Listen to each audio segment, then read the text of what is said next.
And then we should be live.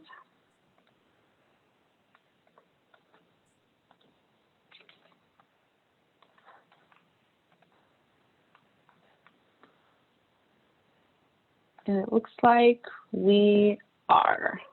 Yes, we are live. Okay. Hello.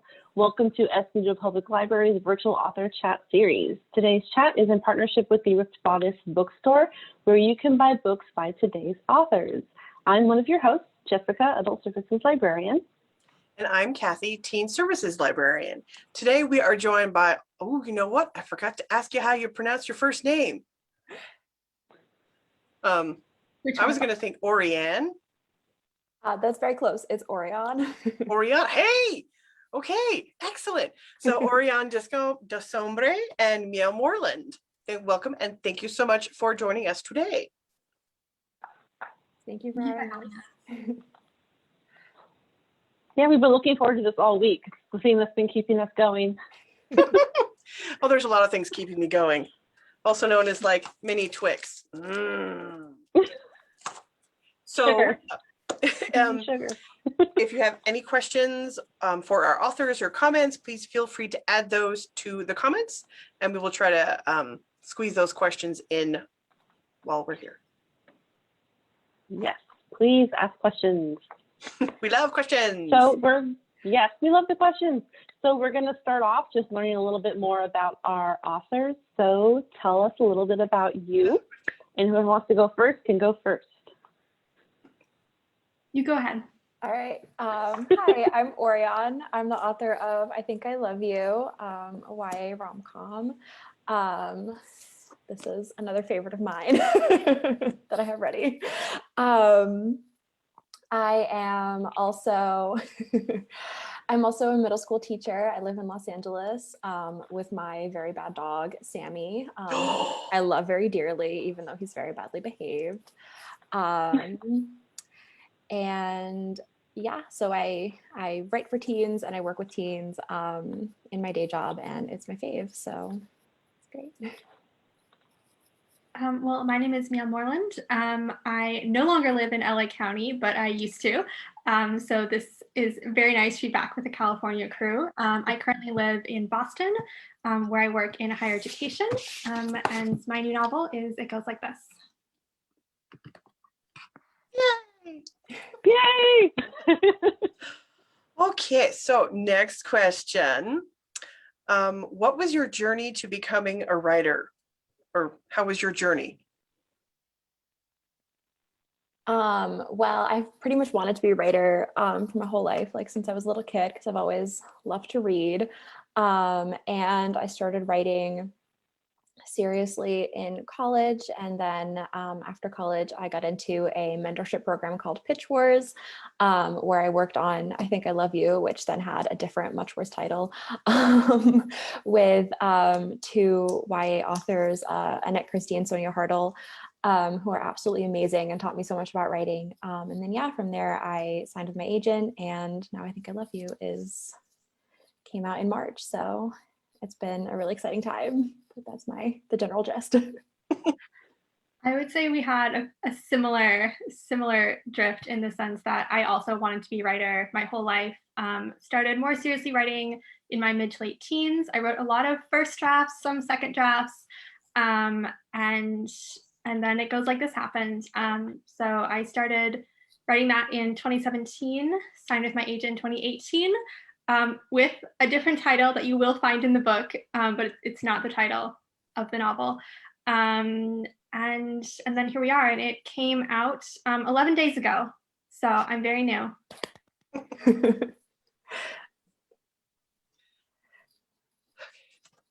So now that we've heard a little bit about you and your very similar journeys to becoming writers, for those that are watching now and are going to watch later who maybe aren't familiar with your books, tell us a little bit about your books.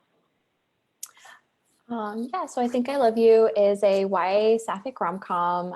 Follows Emma and Sophia. Emma's a diehard romantic who loves rom-coms and all of those classic early 2000s rom-coms, and Sophia's a lot more cynical, and yeah, she's just coming back from spending a year living abroad in Paris, which is half her personality, as is everyone who has just come back from spending a year living abroad.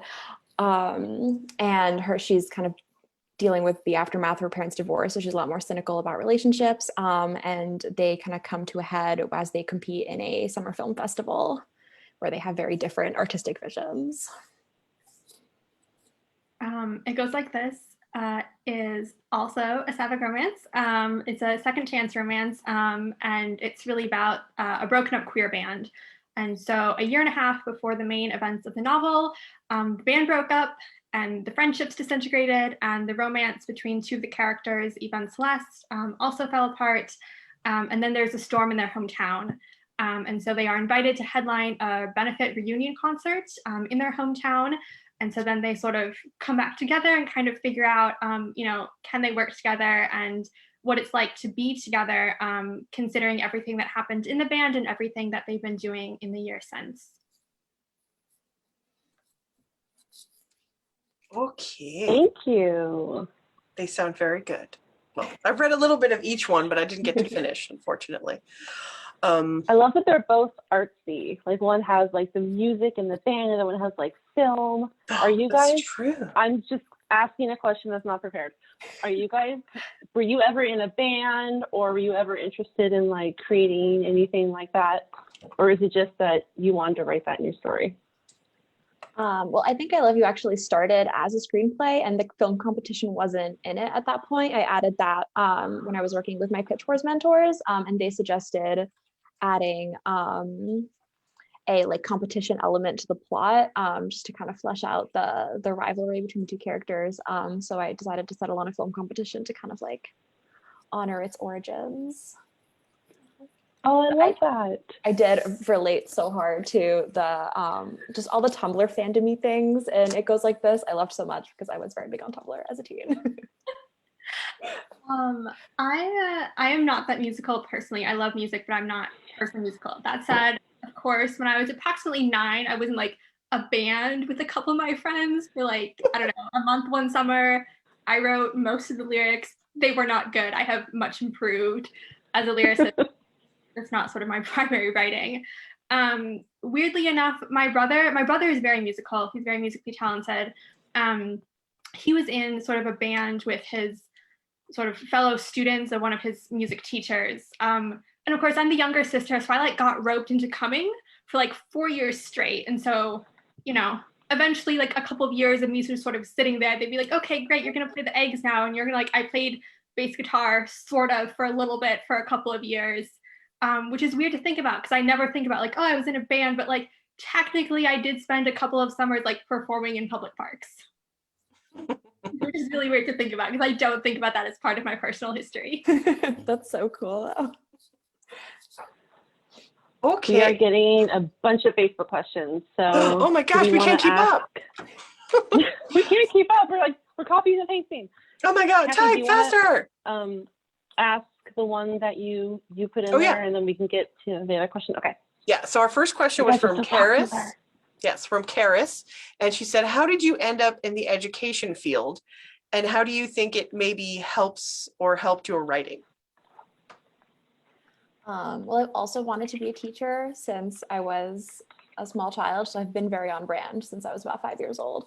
Haven't strayed from it. But I think it helps me so much just to be around kind of the age group that I'm writing for and about all day. Especially I'm like kind of working on my first ever middle grade project these days, which is exactly the age range that my current students are. So it's so nice to kind of be immersed in their sense of humor and their personalities and how they see the world every day. It really informs my writing, I think. Oh. Again, really similar. I'd been interested in education for a long time. I didn't exactly know what that was going to look like. I thought for a while about going into education policy, but essentially I sort of first got into education through writing in the sense of like working as a tutor and a mentor, specifically for writing. And so now I work with college students and with graduate students. So it's a little bit older than sort of my age range. But it's really just nice to kind of be a part of young people's journeys and see all the development that they're going through. Okay, let's see. I love that. Thank you for that question, and thank you for answering.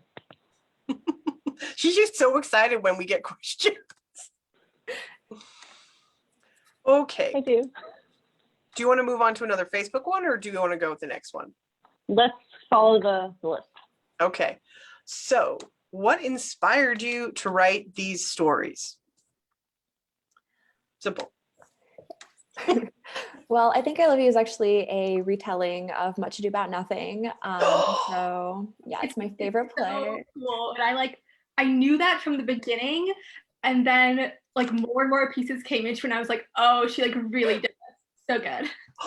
Thank you. I'm obsessed with that play. I think it's so funny. So I tried to work in like some of the banter, like I like lifted some of my favorite lines straight from the play and kind of adapted them in like a team thing to say. But all of the like matchmaking nonsense that happens and all of the like friend group silliness and like messing with each other's lives, all of those parts are in there. And then it also kind of ended up just because obviously in Much Ado About Nothing, they're both very anti-love at first, which is actually how this book started. But then I ended up pushing Emma to be more into love and like into matchmaking. And so she kind of ended up becoming much like Jane Austen's Emma, although I did not name her after Jane Austen's Emma. So the similarities are all retroactive. I love that. The inspiration part goes like this. It was really just a lot of different threads that I was thinking about and starting to write about in different ways. And then they kind of all came together in this one. I really wanted to write about music and fans. And even though there's a thread about fandom and it goes like this, but it's not so much a core part of the story as it is sort of a core part of the inspiration. And I wanted to write about queer kids. And I was also thinking a lot about changing your mind and how friendships change as we grow up.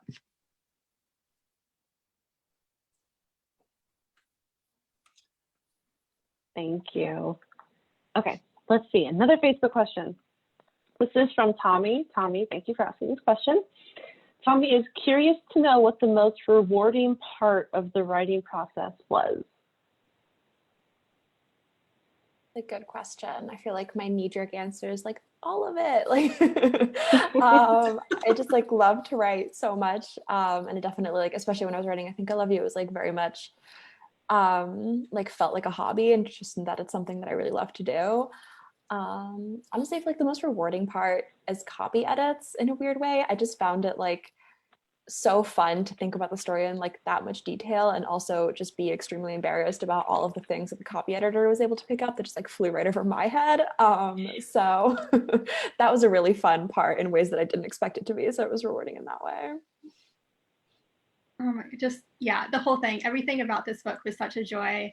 I really especially appreciated, I would say one of the final sort of pre-copy edits.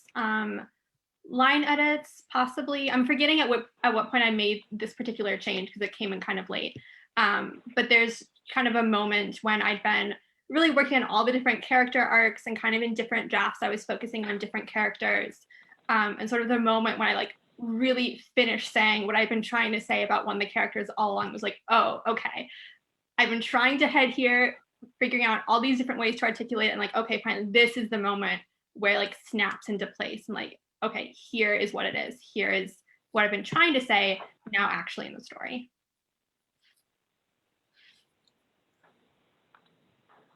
Okay. Thank you, Tommy, for that question.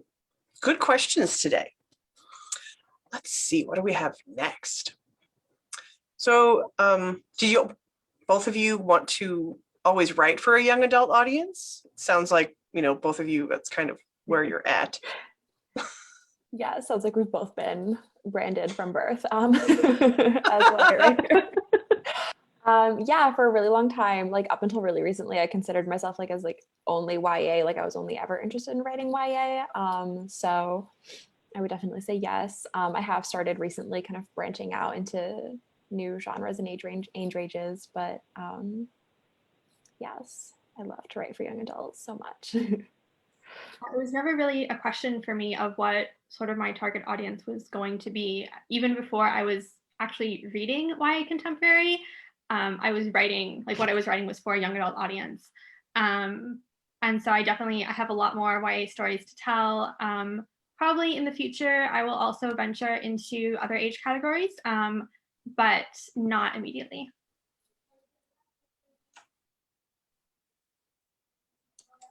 Okay, we have another Facebook question. This is from James. I want to make sure. Yes, it's from James. James, thank you for this question.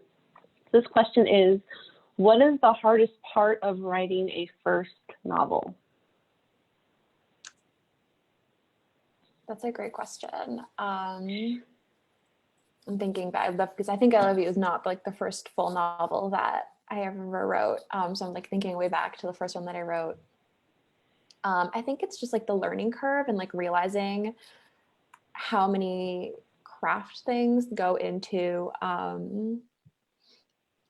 like a single book. Because I think the first book I ever read, I was very, very focused on plot structure, and I had kind of just learned about like 3-act structure, and so I was really focusing on using that. And then I realized that a lot of my like character arcs and like were kind of falling flat because I hadn't been focused as much on that because I didn't think of it. And so I think for me, the most challenging part was definitely kind of balancing everything that you need to do. And then, since then I realized that you don't really have to focus on all of it in the first draft and get it immediately right. But it was definitely very overwhelming the first time that I ever tried to do it all. Yeah, It Goes Like This was not the first novel that I had ever written. I did NaNoWriMo a few times. I mean, like so there are other novels technically like sitting over there that we're not ever going to touch again. But I would say the challenging thing about actually sort of writing a book meant for publication for me was making sure that the structure was good sort of all the way through. I worked a lot with my agent and my editor on kind of what the pacing and the tension had to be in the middle of the book. I don't like to give my characters problems other than sort of the overarching premise problem.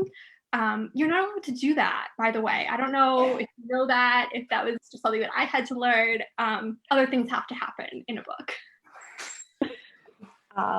Yeah, I mean, I say I was like big on plot structure, but I also like the first chapter of I Think I Love You was very like no plot, vibes only. So I feel you.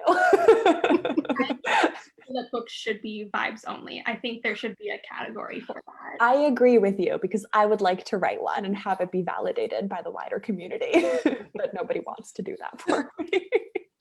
We could title it, no plot, only vibes. Yes, that's exactly the kind of book that I want to write. Just vibes only. It's honestly anthology. Just actually, yeah. Anthology. No, that's a good idea. An anthology is just called vibes only. That are like tropes only, where it's like in one chapter there's only one bed, and then like in the next chapter it's something else, like they're stuck in an elevator or something, and there's no plot connecting these tropes. It's just or like that one after the other. Or they build on each other. Ooh, like yes.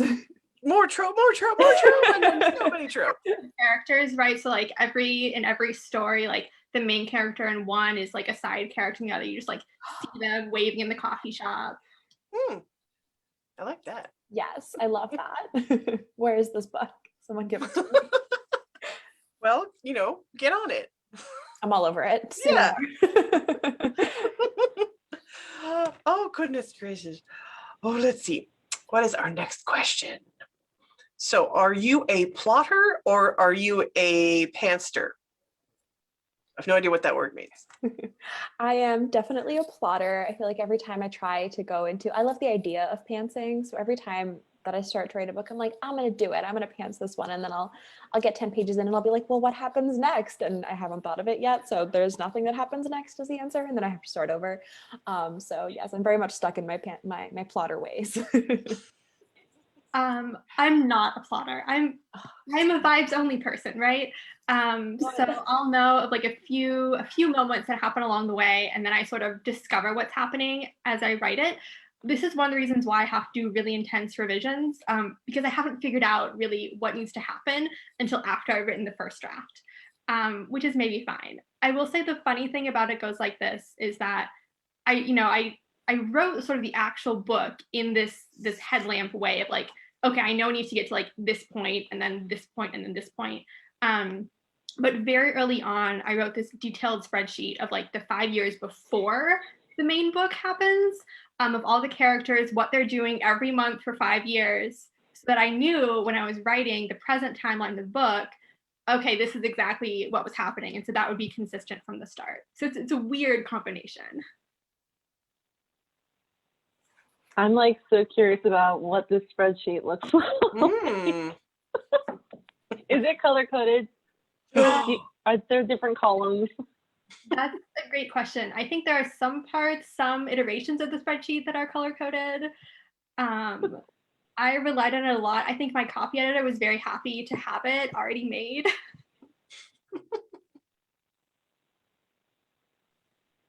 I love it. As someone who uses spreadsheets a lot, I think it's amazing. Love a good spreadsheet. Okay, we have another Facebook question. This is a really cute question. I'm really excited about this. This is from Jess. What are your favorite scenes in your own and each other's books?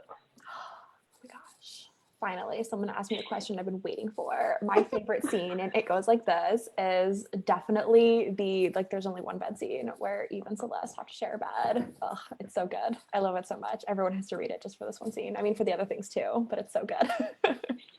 And my favorite scene in my own book is when they're talking about this dance that Kate is one of the characters is planning, and it's like a masked theme.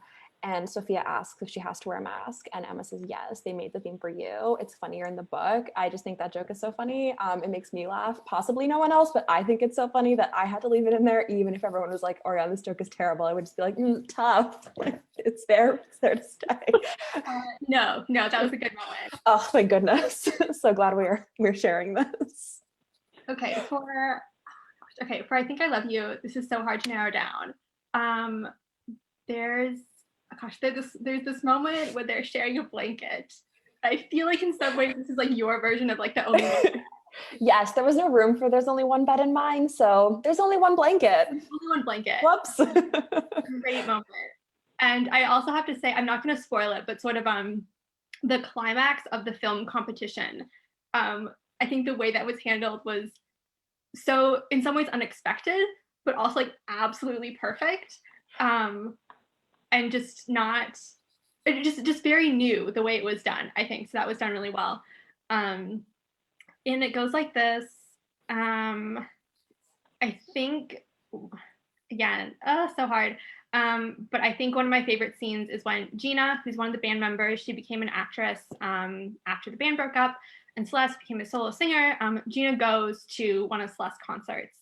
And I think there's just a fun bit about like going to concerts, which I miss. And then she also has this moment when she realizes that Celeste is still in love with Eva, which is a pretty important revelation for everyone to have.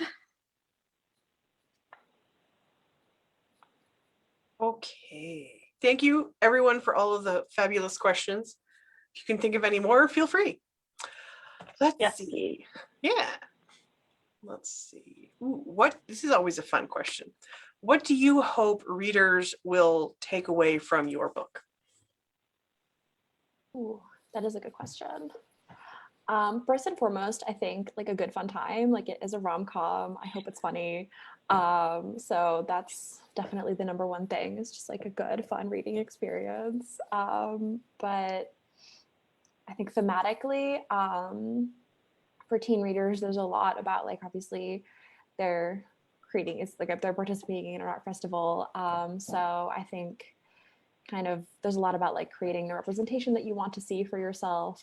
So hopefully kind of like empowering teen creators to kind of, if they don't see themselves in content, to be able to make the art that they want for themselves.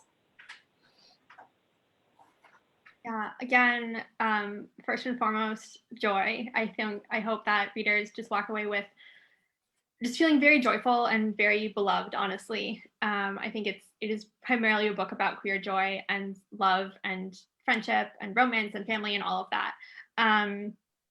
But more thematically, it's really about permission to change your mind. and change your mind more than once. And you can change your mind, about, how you want to live and what your goals are and who you want to be friends with and how you want to be in those friendships. And so just, permission to that and permission to keep changing your mind, I think, is really important.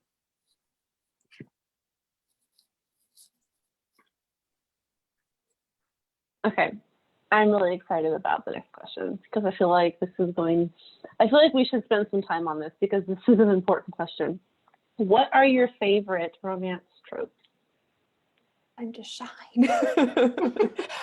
It's enemies to lovers. It's enemies to lovers. It's all I ever want to write. I love it so much. Even like I was saying, I'm exploring like new age ranges, but they're all still enemies to lovers. Like even in middle grade where it's like not really a romance, it's enemies to friends. Nothing can stop me. Like, you mean they hate each other at the beginning of the book and then at the end it's different? I want it. I want it so much. So that one. That's a good one. Yeah. I feel like we have to shout out There's Only One Bed because always you've discussed that. I also really love Mistaken Identity. Like you have this friend that you like only interact with on Twitter, but then also there's this like annoying new coworker and they're the same person. But see, the coworker is annoying, we notice. That's enemies to lovers too. They're hilarious. I love it when we can layer a trope, like make it all work together. It's good stuff. I love the enemies to friends, and then that becomes the friends to lovers. It's just like, oh, I love that so much.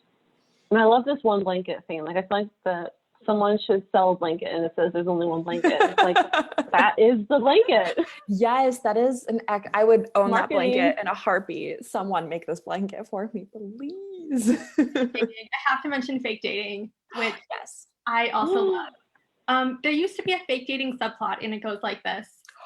And it didn't fit, it had to go, but there's like a tiny little nod to it near the end of the book from the grandmother character. And like that sort of nod to it is there, in the spirit of acknowledging that like it was in the book for a while.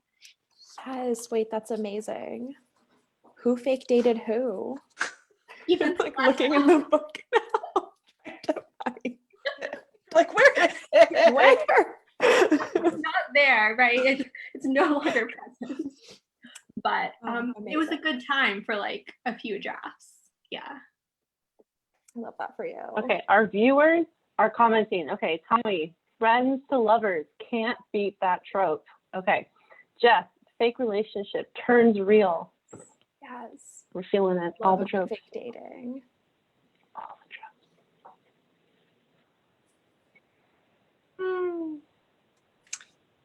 Where are we at? What's happening? Oh, it's my turn. It's like I'm staring at my Twix bar. It's like, Let's see. Okay, so let's talk about writing because like we haven't yet, right? Do you have a writing ritual? If you do, has it changed since the pandemic started? Like I like to write in this room, but now I can't. Yeah, I think my writing ritual depends on like where we're at in the school year. Like if we're in school, it will be like to get to my classroom early and write in there like before the kids get there.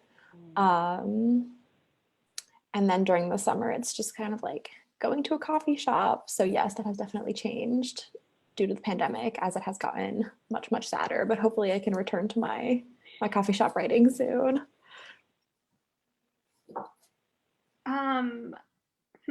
This is a difficult question to answer because I feel like you need to be sort of in one situation for a long time to develop a routine. And honestly, the whole time, like the last 4 years of this book has been like me bouncing between locations and jobs and grad school. And so like, I feel like approximately every 4 months, my routine has to change. So I literally just started a new job this past week. So I'm now like, okay, again, new routine, gotta find it. I would say in general, I'm not a writer who writes every day. That doesn't work for me. And so I try to write a couple of days a week. after work and then like have a big chunk of time one weekend day. I definitely have sort of a binge personality. And so in that sense, the little chunks of writing I do along the way are just to keep building momentum. And then I'll have one day where I like write 6,000 words, or one weekend where I'm writing 15,000 words. And I'm just like building myself up. So like every once in a while I have these like huge creative sparks. Right. And you obviously can't write a full book that way. It takes so much time and energy, and like there's too much time between those. But like that's really what I'm going for like a couple of those days every book. That's really impressive. It's a lot of words in a day. I could never. I mean, it's not great for my sleeping routine.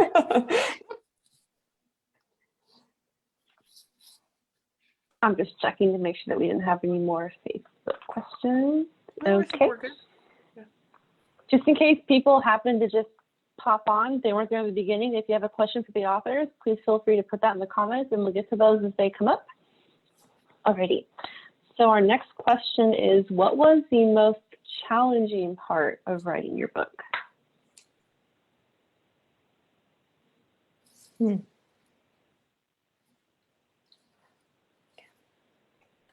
feel like I wrote it so long ago at this point that it's so hard to remember like the specific parts of it. I think the most challenging part always for me is like character development. Like I always like plot out the story and like all the beats and stuff, and then I get to know the characters like as I'm writing the first draft, and then I have to go back and kind of like that's like the focus of my revisions for the most part. And there's so many characters in this book. It's like a big friend group because, you know, it's like inspired by Shakespeare's. We have like our classic big Shakespearean cast. So that was definitely something that I had to work on a lot when I was writing this book. Yeah, as I mentioned before, the biggest challenge was definitely getting the structure right. Not in terms of the nonlinear element, which you would think would be the hardest, but it wasn't. That was actually fairly easy, all things considered. Yeah, it was definitely like, okay, we need something to happen in these middle pages, and we need to sort of understand the flow of things and just make sure that all the emotions are coming in at the right time and that they're having, you know, all of the discussions that they need to be having kind of when those moments need to happen.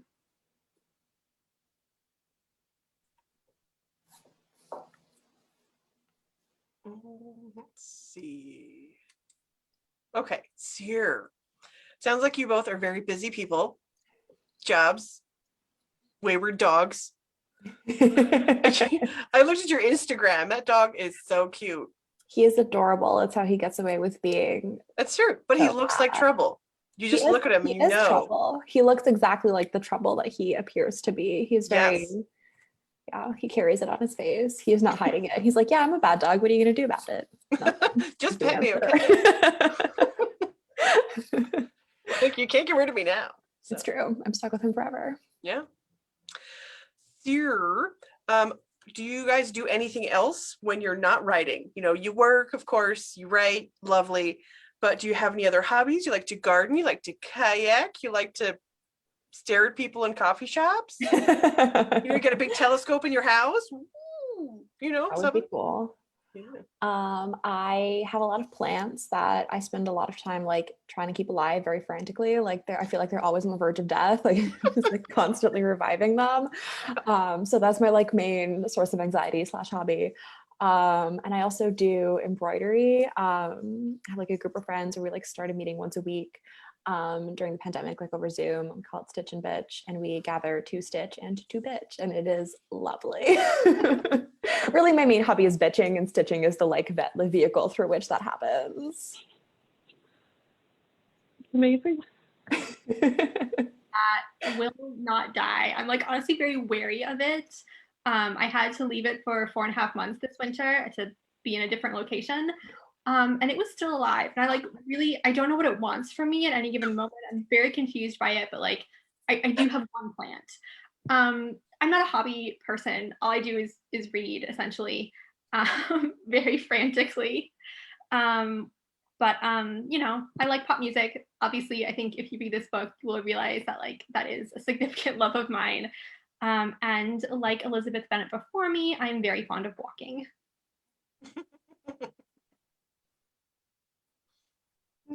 Okay, I have to ask because you brought up Austen and Elizabeth Bennet. Yeah. Why'd you Do do you that? have a favorite adaptation? Like which movie or miniseries? I'm not really a movie person, so I don't have a favorite. They're there, but like, do they need to be there? We have the book. That is such a valid worldview. I love the miniseries a lot. Yeah, I had to jump in because I love that miniseries, but you would also have the book. That's fair. That's my new worldview. I'm taking it. I have like every single adaptation of all the books, and then I have multiple copies of the book. But obviously, Emma should make an adaptation, possibly of Emma, if she would like. You're so right. She would love to, I'm sure. I'll tell her to get on it. We could do like a Much Ado About Nothing, like Austen smash. Yes. That would be fun. That would be amazing. I don't know how we would do that, but we'll find a way. But it has to happen. Yeah. We need to get Kenneth Branagh involved. He'll take care of it. I'm sure he would. Like if you just say those two things to him in a vicinity, he'll like have a 4-hour movie for you like within the week. It'll be great. Oh, exactly. He'll just get his friends together and shoot out in the backyard. Yes. No words required on our part. Just like Austen, Shakespeare. That's all we need to do is like plant the seeds, and then he'll make it grow. Yes.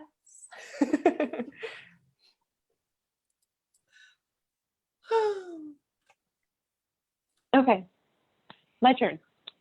Okay, this one be prepared. The Austen one it just happened. Okay, are there any books out now or coming out that you are excited about and want to share with the viewers? Well, my friend Sonia just sent me pictures of her advanced copies of her upcoming YA, and I'm very excited about it. So that's like front of mind. It's called The Lost Girls. It's a vampire story. And it is about a girl who kind of like had the classic like vampire love story in high school, and like very like Twilighty, like fell in love with a vampire, and he like changed her so they could be together forever, except like 15 years later they have broken up. And she is like stuck in her 16-year-old body, like can't get a real job because she looks 16 forever. Oh my God. So funny. It's so good. And it's also canon in her world that all vampires, regardless of their sexuality as humans, are at least a little bit gay. So you're welcome. It's so good. Oh my God, that sounds amazing. Can you repeat the title for all of our viewers? Yes, it's called The Lost Girls. A vampire revenge story, I think is the full title, by Sonia Hartle, and you all must read it when it comes out in September, I think. Oh, birthday book. I wrote it down. Sounds amazing. It's so good. Okay, so there are so many great debuts happening this whole year. It's an amazing group to be with. I want to shout out 1500 Miles from the Sun by Johnny Garzavia. It's coming out on June 8th, so like you still have time to pre-order. Go pre-order. So it is about a gay Latino teen in Texas who accidentally comes out on Twitter. His Twitter crush slides into his DMs. It is just like one of my favorite YA romances. The romance is not the whole plot, but like the romance that is there is just so incredible, so well done. I love it a lot. There's also a college subplot, which is like a weird niche thing to be really into, but like I work with college students. I was like, oh yes, this is done. And just there's a lot about friendship and family and some of the complicated parts of coming out, and just a really, really wonderful book. It's out on June 8th and you should buy it. I'm so excited for that one. I'm really looking forward to it. So that one's 15,000 miles from the sun? Oh, 1500 miles from the sun. 1500. Oops, one extra zero. California. And like, I'm not gonna, the title, once you read the book, title just becomes especially resonant and beautiful. Yes. Yes. I'm looking at the cover for Lost Girls right now. Oh my gosh. Yeah, it's really Oh, cool. God. It's really, really cool. Pre-order it on Kindle. It comes out the day after my birthday. Happy birthday to That's a sign. It's a sign. The universe says I need to read this. Yes. Oh, oops, Like I there's forgot. just so Where's many my great window? books. So many great books coming out. It's hard to keep up. Okay. So we are getting to the last few minutes of our conversation with the authors. So we're going to ask our closing questions. Thank you to everyone watching and everyone who asked their questions. So this is one of the questions that we always ask, and it's one of our favorites. So what is your favorite library memory? Thinking, I feel like I have so many because I did ballet when I was in high school, and so I always would walk from my school to my ballet studio, and the library was really close. So I would go hang out in the library while I was waiting for my classes to start, and I would just raid the shelves, get so many books. Yeah, I feel like all of those times are my favorite memories. Just every time that I step foot in a library, it's a new favorite library memory. But just I found so many books there that I would never have found otherwise. And I love to read so much. So yeah, that was a really great time in my life. I spent so much time in libraries as a kid. Still use the library a lot, but sort of as a teen, I would say libraries were especially special because that's really where I first encountered queer media and first got to read about queer people, either fiction or nonfiction. And so just libraries having those books accessible kind of before I was ready to interrogate my own identity and figure that all out. But I was drawn to these stories and just the fact that the books were there and I could access them and it was just a little bit separate from the rest of my life was really important to me.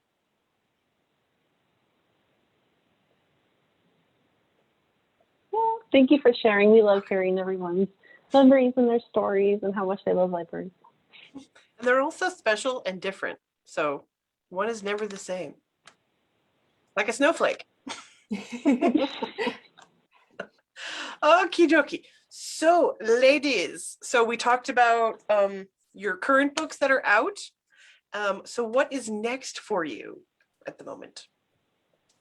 Well, like I've mentioned, right now I'm really exploring new age categories and kind of new genres. Not really new genres. Like I said, they are all enemies to lovers, but hopefully I will have an enemies to friends middle grade book to share with you soon. Yeah, I can't really talk in specifics, but there are more queer kids coming. But think high school, not Hollywood.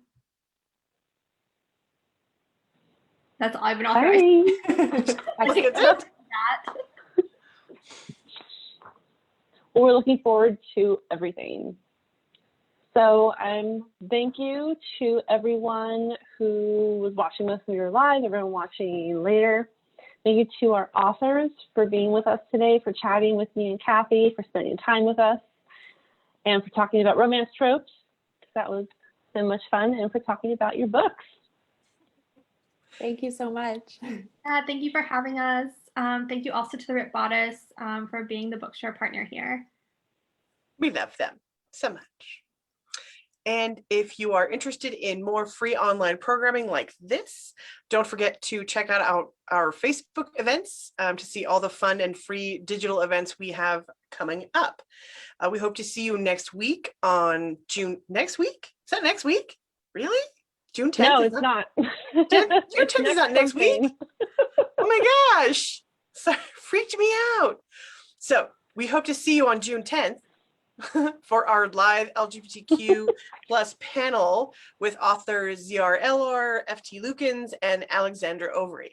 If you get a chance, please fill out our virtual program survey. We always love to hear any feedback that you have. We love constructive criticism, I say. And thank you so much for joining us. Yes, thank you. Thank you, everyone.